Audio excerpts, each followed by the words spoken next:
Ayan, napalaban na naman tayo. I-off.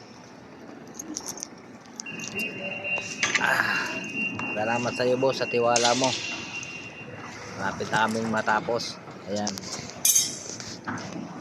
Bukas. Ay, karga mo na yan. Dito na lang, Ibang sa gilid mo. sideline na naman ang ating titirahin. So, salamat sa mga boss ko na nagtitiwala sa akin. Sa mga kasamahan ko na sumusuporta at sa mga followers ko na sumusuporta sa akin. Maraming salamat sa panonood nyo. Tuloy lang ang laban. O, ayan. Bago yan. Yan ang aking inaatake pag umawat sa trabaho at pag di-off. Diba, kita naman, pawisa na.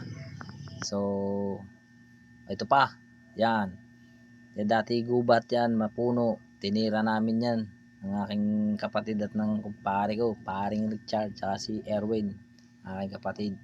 Yan, ng aking sinailan. Ngayong di-off ko, tinira ko yan ngayon. Nagputol ako ng kawayan dyan. Yan, nagputol ako ng kawayan. Tapos niligpit ko yan.